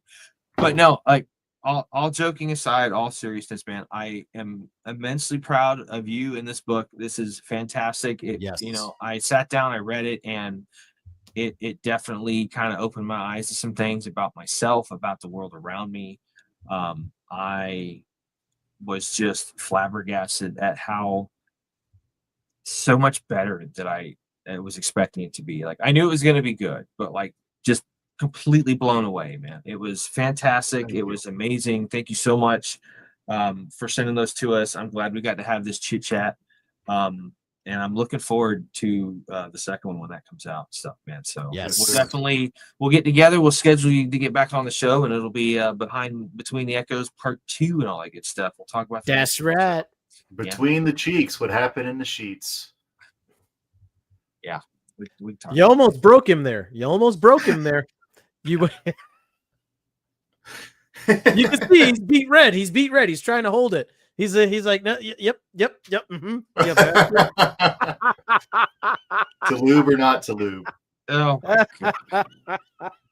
but that could be a gun. That could be a good gun shirt. You have like an AK and an AR. To lube or not to lube. That would be good. Indeed. That's All right, gentlemen. Thank we you get again. together. We start a clothing line. That's what We should. that could be Sliding amazing. down backs to cracks. Oh my God. Super. All right. That's over the and on line. that note, yeah. And on that note, let's close out the show. Brent, you can hang out in backstage till we get done. If you want to click off now, man, we get that all good. It's late and stuff. But again, thank you so much for your time. We appreciate it. Proud of you. And congratulations on your baby daughter, man. That's awesome. Yes, Thank you, sir. gentlemen. Appreciate it. And please give our best to your lovely wife. And Baby. we'll talk soon, man. Yes, sir. All righty. Thanks, brother. Later, man. All right. Cool. All right. So, yeah, that was great. Again, I know he's not here to say it, but I'm going to say it again for those listening or watching home. If you have the opportunity, the book's called Between the Echoes, The Reality of PTSD by B.M. Lee. That's Almo's got the cover right there. It is a fantastic read. It is not going to take you that long. I read it in about 2 sessions, and it took me probably total aggregate time of about 3 hours or so. The chapters are short. It's kind of a shorter format kind of thing, so you don't really feel like you're stuck in a 20-page chapter or anything. It's kind of, it moves pretty quick once you get into it, but it is... Depending on the reader, obviously. I have the adhead, so because I have the adhead, I had to split it up into smaller pieces, so, Yeah. But, it worked out. But you can read it for 20 minutes here or there and still get in like maybe 3 or 4 or 5, 6 chapters. I mean, depending on how long they are. So, but please take your time to read this. We're not just saying this because we know the guy. I mean, Brent's a fantastic dude. We've had this talk on our show. He was our first VIP guest we had back in 2022. He's, now he's writing books and all this crazy stuff. Super proud of the guy. It's worth your time. It's worth your read. Please go out and check it out. It is fantastic. So hell yes. On that note, we are going to start wrapping the show up because we have been sitting here for a minute. So, for those of you that don't know us, if you're new to the show, Alamo and I met in high school. We were ended up becoming members of the GWAT generation. I was a senior. Alamo was a freshman in high school when 9/11 happened. We both joined, went on, did our own things. And then after, oh, yeah, there you go. Look at that little handsome fucker. Way back when. You should scan that. I did. Remember, I did scan it. I actually didn't think about that till now. You can put it up during the show. Yeah, man. I gotta find. I don't think I have any good basic training pictures. I got one of me and my 3 brothers. Dude, this one was when I was actually stationed in Germany. Yeah. A little whippersnapper. Yeah. But anyway, so after we went and served in the military, we got out, kind of did our own things. Alamo and I ended up working together in the retail sector for a little while. From there, we went on and did different things. And then several years back, probably 4 years ago now, Alamo's lovely wife, who has her own organization called flipsidementorship.com. Check that out. They are doing the good work over there at Flipside Mentorship. She approached me about coming to work with their get together that they have in the summer, and we did it, and it was awesome. And then Alamo started talking about, hey man, we should get the band back together. So we talked about, doing something, working together. And he's like, hey man, what about a podcast? I'm like, dude, I don't know shit about a podcast. He's like, dude, they put a monkey in outer space. How hard can it be? And I was like, facts. Absolute facts. So kind of tabled that conversation for a little while. And a friend of ours that we had worked with together in the retail sector is a good man by the name of John. We found out that John had solved a temporary problem with a permanent solution and was no longer with us. And from that conversation that we had about that, I told Alamo, I was like, hey man, the podcast thing, yeah, let's do it. So we came up with the idea of the podcast, of the show, kind of what we were going to do and talk about. Came up with the name Battle Bros Podcast, and kind of wanted to just leave like our legacy on, to help remember John and other people that have, that were gone before their time and whatnot. So as a part of that, we came up with the Battle Bros Code. And what the Bros Code is just 4 easy things you can do. If you're having a rough day, you're having a hard day, things seems like there's no way out. All of that kind of shit. It's something you can do to keep yourself moving in the right direction towards the OBJ, towards the X, all that good stuff. Okay. So if you can remember the 4 letters BROS. You're good. Easy to remember. B, be tenacious. No matter what you do in life, do it to the utmost and fullest of your abilities. Look at, Brent talking about this book wasn't just started in March. This book started way back when, and he took the tenacity to say, I'm going to write a book. And he sat down and he did it. And now we have this wonderful read right here in front of us where you can talk about and read about someone's journey with, PTSD and whatnot. And it's worth your time. So no matter what you choose to do in life, do it to the utmost and fullest of your ability, whether it's being a parent, being a mentor, being a leader, being an author, being whatever you do at your job, a therapist, a teacher, first responder, whatever the case may be. Whatever you choose to do it to the fullest and utmost of your abilities. As the great Ron Swanson once said, don't half-ass two things, whole-ass one thing. That's right. Can't go wrong with that. R, refuse to surrender. As we go through life, there are going to be things that happen, things that come up, things that get us off track, twisted, sidelined, lost in the woods, figuratively speaking, literally speaking. It's important to remember that those things, are only temporary.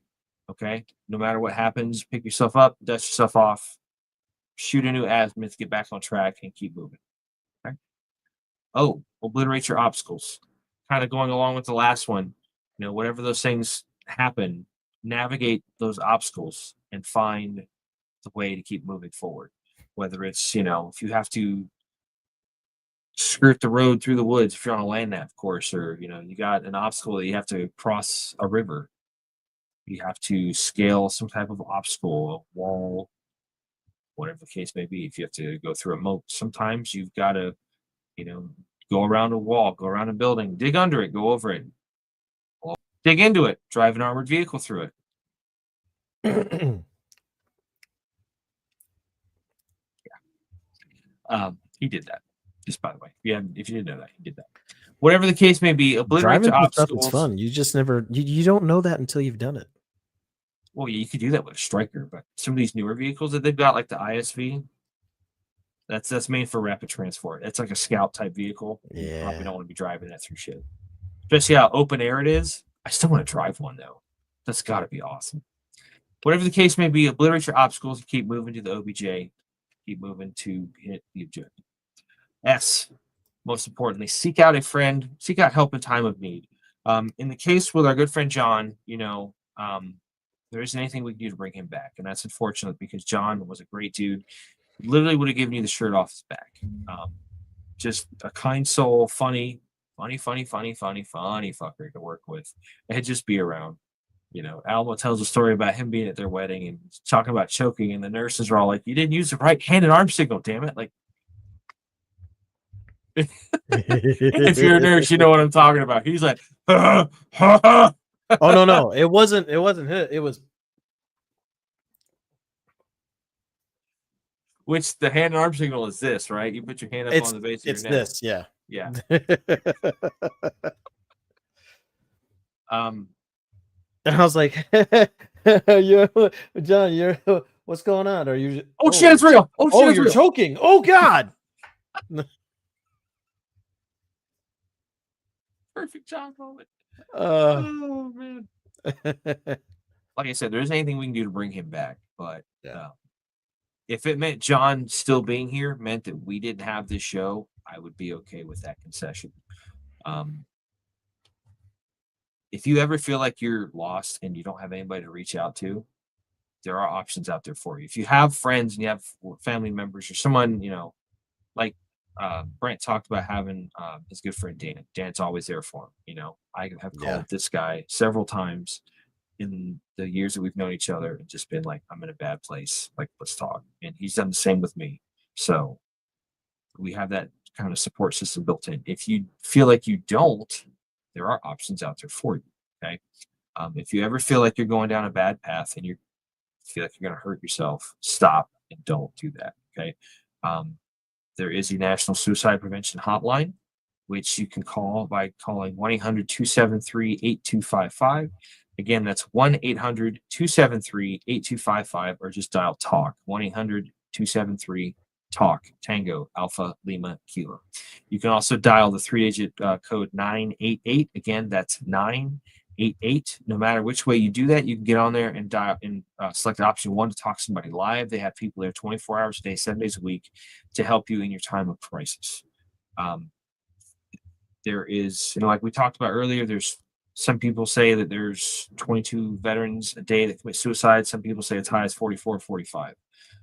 As Brent very plainly said, once too much. It really is. It's terrible. And when you can put a name and a face to that statistic, it's worse, like with our friend John. That's why we do this show. We try to bring memory and love and happiness by spreading, tell him about him so that his name and his story can live on. But, sometimes help comes in all different shapes and sizes. If it's not a friend, it's a family member, it's a loved one, it's a coworker, it's somebody that just kind of understands or has an inkling of like, hey, I kind of understand what you went through. You don't have to do anything other than just listen. Sometimes that's the most important thing. You don't have to try to therapize somebody. You don't have to try to be their therapist. You can just sit there and listen and be like, okay, just give them that ear that they can talk to without, without judgment, without fear. Let them vent to you and stuff. That goes a long way. Okay, we gotta break that stigma by asking for help. Okay, so if you can remember those 4 things: be tenacious, refuse to surrender, obliterate your obstacles, seek out help in a time of need, you're gonna have a pretty good shot of at least making it through to the next day, the next moment in time, and that's what's important. Okay, it's all about helping those of us in this society, in our subculture of society, veterans community and whatnot. We need to keep each other around. We're strongest when we're together, and we support each other the best. So let's try to do that. Okay. Heck yeah. So that's all I got. I'm going to hand it off to this guy right here. He's going to plug the rest of the show, and then we're going to wrap up for the week. So take it away. Yes, sir. So if you'd like to catch up with us on the social medias, you can do that on multiple platforms. That includes Meta, which you guys would know as Facebook. You could always go to facebook.com/battlebros.podcast. You could also see us on Instagram at battlebros_podcast. If you don't really like those platforms, we have another platform you could go to, and that is X, formerly known as Twitter, or InstaTwit, as we like to say on this show, at BattleBrosPC. Once again, that is at BattleBrosPC over there. Boy, the jokes are just running rampant tonight. Oh my gosh. Worse than normal. Holy crap. Good Lord. On those platforms, you could instant message us and communicate with us through the instant messaging services on those platforms. We like messages, we like critiques, we like people saying, hey, you guys suck. Because honestly, we're just going to be like, yeah, you suck too. Thanks for the input. And just move on. But regardless, as I fall asleep beating the crap out of my pillow, like, he said mean shit to me, son of a bitch. Because it'll be me doing it. Let's be honest. But in all honesty, hey, any critique is a good critique. So, we welcome it, and we welcome, new show ideas, new topics that you guys would like to hear. So drop them down in the instant messaging, let us know what you guys think. If you guys have any more input and you guys want to drop it in a slightly more private manner, we have our battlebrospc@gmail.com email where you could go ahead and send everything, whether it's, hey, you guys suck again, and anything, and also show ideas. Let us know what you guys think. And also fixated on the negative stuff tonight, dude, because it's funny.